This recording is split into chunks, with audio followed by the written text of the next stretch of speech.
En el mensaje dirigido a la iglesia de Tiatira, registrado en el capítulo 2 del libro de Apocalipsis, encontramos una de las descripciones más inquietantes de toda la correspondencia a las 7 iglesias. No se trata de una comunidad espiritualmente muerta, ni de creyentes que habían abandonado completamente su fe. Por el contrario, era una iglesia activa, trabajadora y perseverante. Y precisamente ahí comienza la tensión. Tiatira era una ciudad comercial importante, conocida por sus gremios de artesanos, tintoreros, fabricantes de telas, trabajadores del bronce y otros oficios organizados. Participar en esos gremios no era solo una cuestión económica, sino social y religiosa. Cada asociación tenía su deidad patrona, y los encuentros incluían banquetes dedicados a ídolos, rituales paganos, en muchos casos, prácticas moralmente cuestionables. Vivir en Tiatira implicaba convivir constantemente con un ambiente espiritual contaminado. En ese contexto, la iglesia había logrado algo admirable: mantenerse activa. El mensaje comienza con palabras que parecen elogio absoluto. Se reconocen sus obras, su amor, su fe, su servicio y su paciencia. No solo eso, sino que sus últimas obras eran más que las primeras. Había crecimiento, había constancia, había dedicación visible. Pero el Señor se presenta con una descripción que no es casual: ojos como llama de fuego y pies semejantes al bronce bruñido. Es una imagen de pureza, juicio y penetración absoluta. Es la mirada que atraviesa las apariencias. Tiatira podía impresionar a los hombres, pero no podía esconder nada ante esa mirada ardiente. Aquí se revela el verdadero problema. La iglesia no estaba fallando en actividad, sino en discernimiento. No había dejado de servir, pero había comenzado a tolerar. No había abandonado el amor, pero había perdido firmeza. Y en el reino espiritual, la tolerancia al error puede ser más peligrosa que la oposición abierta. La vida en Tiatira se volvió terrible no porque la iglesia fuera perseguida violentamente, sino porque estaba siendo seducida lentamente. El peligro no era externo, era interno. No venía con espadas, sino con palabras suaves. No llegaba como amenaza, sino como adaptación cultural. Es importante entender que la presión social era real. Negarse a participar en los rituales de los gremios podía significar perder contratos, clientes y estabilidad económica. Algunos creyentes comenzaron a preguntarse si realmente era necesario ser tan radicales. Tal vez se podía asistir a los banquetes sin creer en los ídolos. Tal vez se podía participar externamente sin comprometer el corazón. Tal vez Dios entendería. Ese tipo de razonamiento es el inicio del compromiso espiritual. Y Tiatira empezó a caminar por esa línea peligrosa. Desde fuera, nadie habría dicho que era una iglesia corrupta. Seguían sirviendo, ayudando, creyendo, pero algo estaba cambiando en el interior. La santidad ya no era innegociable. La pureza doctrinal comenzaba a diluirse en nombre de la convivencia. El deseo de no ser rechazados por la sociedad empezó a pesar más que la fidelidad absoluta. El mensaje a Tiatira muestra una verdad inquietante. Se puede crecer en obras y al mismo tiempo descuidar la pureza. Se puede tener amor y perder límites.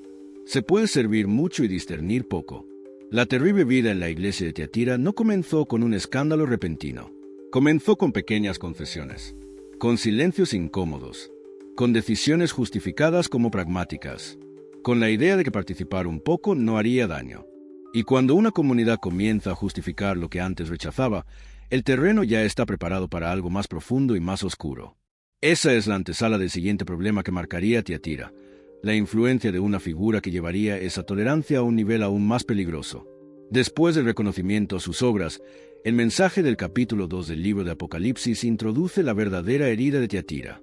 No era una persecución externa, ni una crisis económica, ni una amenaza militar. Era una influencia interna. Una mujer que se hacía llamar profetisa y que estaba enseñando algo que, poco a poco, estaba deformando la conciencia espiritual de la comunidad. El texto la llama Jezabel. No sabemos si ese era su nombre real o un símbolo deliberado. Lo que sí sabemos es que el nombre no era casual. Remite directamente a la Jezabel del Antiguo Testamento, la esposa del rey Acab, registrada en el libro de Reyes. Aquella Jezabel introdujo el culto a Baal en Israel, persiguió a los profetas de Dios y promovió la idolatría como algo normal dentro del pueblo escogido. Su nombre quedó asociado para siempre con manipulación espiritual, seducción religiosa y corrupción moral. En Tiatira, esta nueva Jezabel se autoproclamaba profetisa. No era una simple miembro. Tenía influencia, enseñaba, Interpretaba la voluntad de Dios ante otros. Y su enseñanza era clara: no era necesario mantenerse separados de las prácticas de la ciudad. Se podía participar en los banquetes de los gremios. Se podía comer lo sacrificado a los ídolos. Se podía involucrarse en contextos moralmente ambiguos sin que eso afectara la relación con Dios. Su discurso probablemente no sonaba perverso. Quizá hablaba de libertad. Tal vez apelaba a una fe madura que no se escandaliza por lo externo. Posiblemente argumentaba que los ídolos no eran nada, que lo importante era la intención del corazón. Y ese tipo de razonamiento, aunque sofisticado, llevaba a una conclusión peligrosa. Se puede convivir con la idolatría sin contaminarse. Pero el problema no era solo teológico. En Tiatira, los gremios comerciales celebraban reuniones que incluían rituales dedicados a deidades paganas y prácticas sexuales relacionadas con esos cultos. Participar no era un acto neutral. Implicaba un vínculo visible con sistemas religiosos contrarios al Dios de Israel. La enseñanza de esta mujer legitimaba esa participación. La seducción aquí no era meramente física, era espiritual e intelectual. Ofrecía una fe que no confronta, una espiritualidad compatible con el sistema, una forma de sobrevivir económicamente sin pagar el precio del rechazo social. En un entorno donde negarse podía costar estabilidad financiera, su mensaje resultaba atractivo. Y la Iglesia lo permitió. El texto no dice que toda la congregación la siguiera, pero sí que la toleraban. Ese fue el error central. No confrontaron la enseñanza. No la examinaron con firmeza. No protegieron la pureza doctrinal. Quizá por temor a dividirse. Quizá por evitar conflictos. Quizá porque sus obras externas seguían creciendo y nadie quería alterar la aparente armonía. Sin embargo, la seducción espiritual siempre opera así. No llega como rebelión abierta contra Dios. Llega como adaptación razonable. No propone abandonar la fe, sino ajustarla ligeramente. No exige negar a Cristo, sino reinterpretar lo que significa fidelidad. Esta mujer enseñaba a los siervos de Dios a fornicar y a comer cosas sacrificadas a los ídolos. La palabra fornicar no solo alude a inmoralidad sexual literal, sino también a infidelidad espiritual. En la Escritura, la idolatría es descrita repetidamente como adulterio contra Dios. Participar en esos cultos era traicionar el pacto. Lo más inquietante es que ella se presentaba como voz autorizada. No parecía una amenaza evidente. Probablemente hablaba en nombre de revelaciones profundas, de experiencias espirituales elevadas. Tal vez decía poseer entendimientos especiales. Y cuando alguien reclama acceso exclusivo a una supuesta profundidad espiritual, muchos se sienten atraídos. La iglesia de Tiatira, activa y trabajadora, comenzó a inclinarse ante esa influencia. No de golpe, sino gradualmente. La tolerancia inicial abrió la puerta a la normalización, y la normalización condujo a la práctica. Así se fue formando un ambiente donde la fidelidad absoluta dejó de ser la prioridad, donde la pureza empezó a negociarse, donde la seducción dejó de parecer peligrosa. Y cuando una comunidad acepta una enseñanza que suaviza el pecado, el siguiente paso es inevitable. El pecado deja de verse como excepción y se convierte en costumbre. La influencia de aquella mujer en Tiatira no quedó en simples palabras. Su enseñanza comenzó a producir un cambio real en la conducta de la comunidad. Lo que al principio parecía una concesión puntual terminó convirtiéndose en un patrón. Y es aquí donde el mensaje del capítulo 2 del libro de Apocalipsis revela algo aún más grave. Dios le dio tiempo para arrepentirse, pero no quiso. Esa frase es profundamente reveladora. Muestra que el juicio no fue inmediato. Hubo paciencia, hubo oportunidad, hubo espacio para reconocer el error y volver atrás. Pero la negativa al arrepentimiento convirtió la tolerancia en rebeldía consciente. Ya no era ignorancia, era persistencia. La fornicación que se menciona tiene un doble nivel. En el contexto histórico de Tiatira, los banquetes asociados a los gremios incluían prácticas sexuales ligadas al culto pagano. Participar en ellos no era simplemente asistir a una cena. Implicaba integrarse a una dinámica espiritual opuesta al Dios verdadero. La inmoralidad sexual formaba parte del ritual. No era un accidente, pero además existe el significado espiritual. En la Escritura, la idolatría es descrita repetidamente como adulterio contra Dios. Cuando el pueblo mezcla su fe con otros sistemas religiosos, cuando comparte la lealtad que debería ser exclusiva, comete fornicación espiritual. No es solo un acto externo, es una traición interna. En Tiatira, ambos niveles comenzaron a entrelazarse. Lo que empezó como participación social terminó afectando la conciencia. Lo que se justificó como adaptación cultural terminó debilitando la identidad espiritual. El pecado dejó de percibirse como una ruptura grave y comenzó a verse como algo manejable. Ese es el punto crítico. El verdadero peligro no es que alguien peque. El verdadero peligro es que la comunidad redefina el pecado. Cuando la línea moral se mueve, cuando lo que antes era inaceptable ahora se explica con argumentos sofisticados, el terreno espiritual cambia por completo. Algunos probablemente pensaban que podían mantener su fe intacta mientras participaban externamente en esas prácticas. Tal vez creían que lo importante era lo que sentían en el corazón. Pero la fe bíblica nunca separa lo interno de lo externo. La lealtad a Dios implica coherencia visible. La normalización del pecado es un proceso silencioso. Primero se tolera, luego se entiende, después se defiende y finalmente se promueve. En Tiatira, la enseñanza de Jezabel pasó por esas etapas. La iglesia no se convirtió de un día para otro en un lugar inmoral. Fue un deslizamiento gradual. Lo más inquietante es que seguían teniendo obras.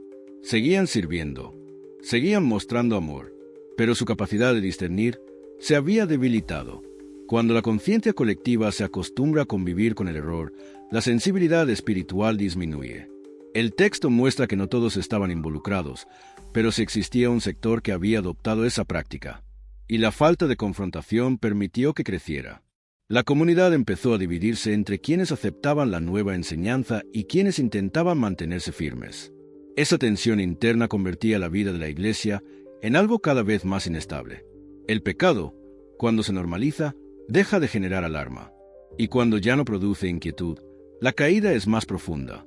Tiatira estaba entrando en esa fase. No era solo un problema moral, era un problema de identidad. ¿Eran el pueblo de Dios o simplemente una comunidad religiosa integrada al sistema cultural de su ciudad? La pregunta no era pequeña, y la respuesta comenzaba a definirse no por sus declaraciones, sino por sus decisiones. Lo que parecía una estrategia para sobrevivir económicamente se estaba convirtiendo en una renuncia progresiva a la exclusividad de su fe. Y cuando la fidelidad deja de ser exclusiva, el siguiente paso inevitable es enfrentar las consecuencias. Después de exponer la tolerancia y la corrupción que se había infiltrado en Tiatira, el mensaje del capítulo 2 del libro de Apocalipsis cambia de tono. Ya no es solo diagnóstico, es advertencia directa. Y la advertencia es severa. El Señor declara que le dio tiempo para arrepentirse, pero no quiso. Esa negativa transforma la paciencia en juicio. Cuando la gracia es rechazada deliberadamente, el siguiente paso no es indiferencia divina, sino intervención. La sentencia es contundente. He aquí, yo la arrojo en cama. La imagen es simbólica, pero profundamente irónica. Aquella que promovía la inmoralidad sería arrojada en una cama de sufrimiento. Lo que utilizó como instrumento de seducción se convertiría en el escenario de su consecuencia. Y no solo ella.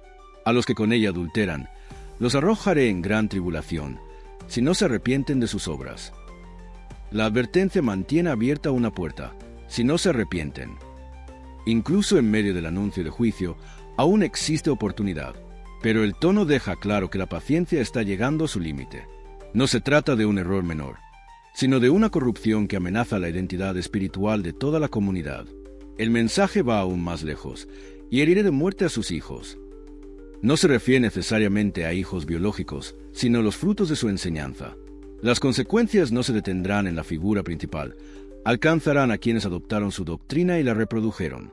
El pecado nunca es aislado, siempre genera descendencia.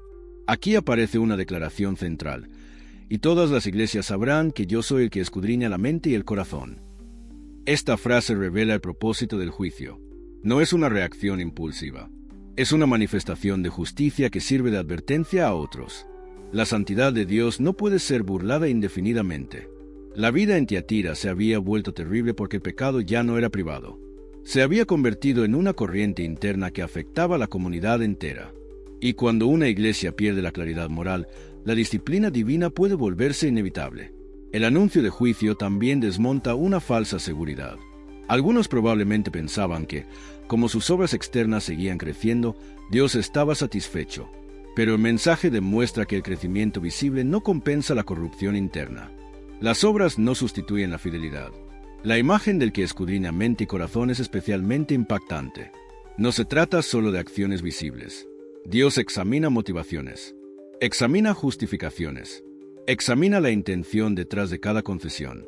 En Tiatira, Muchos podían defender sus decisiones con argumentos económicos o sociales, pero la mirada divina penetraba más allá de esas explicaciones. El juicio anunciado no era simplemente castigo, era restauración a través de confrontación. La tolerancia prolongada había permitido que el mal creciera. Ahora era necesario detenerlo con firmeza. La disciplina divina no es caprichosa. Es una respuesta a la persistencia en el error. Este momento marca el punto más oscuro de la historia de Tiatira. La seducción que comenzó como adaptación terminó enfrentándose a una declaración solemne de consecuencias. La iglesia que parecía florecer externamente estaba al borde de una intervención que afectaría su estabilidad interna. Sin embargo, el mensaje no termina en condena absoluta. En medio del juicio, aún hay distinción. No todos habían cedido. No todos habían abrazado esa enseñanza. Y es precisamente hacia ese grupo donde se dirige la última parte del mensaje. Después del anuncio de juicio, el mensaje dirigido a Tiatira no concluye en oscuridad total. En medio de la corrupción, la seducción y la advertencia severa, emerge una distinción clara. No todos habían cedido. No todos habían abrazado las enseñanzas de aquella mujer. No todos habían normalizado la idolatría ni la fornicación. Y esa diferencia lo cambia todo. El texto del capítulo 2 del libro de Apocalipsis se dirige entonces a los demás que están en Tiatira, a cuantos no tienen esa doctrina y no han conocido lo que ellos llaman las profundidades de Satanás. Esa frase es reveladora. Lo que algunos presentaban como conocimiento avanzado, como revelación profunda, como espiritualidad elevada, el Señor lo llama por su verdadero nombre: profundidades de Satanás. Esto nos muestra que la seducción espiritual suele disfrazarse de profundidad. Promete mayor entendimiento, mayor libertad, mayor madurez. Pero cuando esa supuesta profundidad conduce a la concesión moral, no es crecimiento, es engaño. A ese remanente fiel no se le impone una carga adicional. No se le exige algo extraordinario. Solo se le dice: retened lo que tenéis hasta que yo venga. Esa frase es sencilla, pero poderosa. En un entorno donde muchos estaban cediendo, donde la presión económica y social era constante, donde la enseñanza corrupta tenía influencia, la instrucción no fue innovar ni adaptarse, sino permanecer. Permanecer fieles, permanecer firmes, permanecer coherentes. Esto revela una verdad fundamental. En tiempos de decadencia espiritual, la mayor virtud no siempre es hacer algo nuevo, sino conservar lo verdadero. La fidelidad en medio de la corrupción se convierte en un acto de resistencia. La promesa que sigue es sorprendente. Al que vence y guarde las obras hasta el fin, se le dará autoridad sobre las naciones. Gobernará con vara de hierro y recibirá la estrella de la mañana. Estas imágenes no son menores. Hablan de participación en el reinado de Cristo. Hablan de dignidad restaurada. Hablan de recompensa futura. La iglesia de Tiatira vivía una realidad difícil. La seducción interna amenazaba con redefinir su identidad. El pecado había sido normalizado por algunos. El juicio había sido anunciado. Pero la historia no termina en fracaso colectivo. Termina con una distinción clara entre quienes cedieron y quienes resistieron. La terrible vida en la iglesia de Tiatira no fue producto de persecución externa, sino de seducción interna. No fue el ataque frontal del enemigo lo que la puso en peligro, sino la tolerancia progresiva al compromiso. La corrupción no entró derribando la puerta, sino solicitando permiso para quedarse. Y, sin embargo, incluso en ese escenario oscuro, existía un grupo que decidió no mezclarse. Un grupo que entendió que la fidelidad no es negociable. Un grupo que eligió perder oportunidades antes que perder pureza. Ese es el gran contraste que atraviesa toda la historia de Tiatira. Una iglesia activa, pero vulnerable. Una comunidad trabajadora, pero permisiva. Una influencia seductora, pero también un remanente firme. Un juicio anunciado, pero una promesa gloriosa. La enseñanza final es clara y profundamente actual. La amenaza más peligrosa para una comunidad de fe no siempre es la oposición abierta. Es la adaptación silenciosa. Es la redefinición gradual del pecado. Es la comodidad que justifica concesiones pequeñas hasta que ya no queda claridad. Tiatira nos recuerda que se puede crecer en obras y perder discernimiento, que se puede servir mucho y tolerar demasiado. Pero también nos recuerda que siempre habrá quienes decidan permanecer fieles, incluso cuando la mayoría cede. Y al final, no será la actividad lo que determine el resultado, sino la fidelidad. Porque el que tiene ojos como llama de fuego no mira la apariencia, mira el corazón. Y a los que permanecen firmes en medio de la seducción, les promete algo que ninguna presión terrenal puede ofrecer: participación en su reino y la luz de la estrella de la mañana. Ese es el verdadero cierre de la historia de Tiatira. Una advertencia severa, una esperanza poderosa y una decisión que cada generación debe volver a tomar.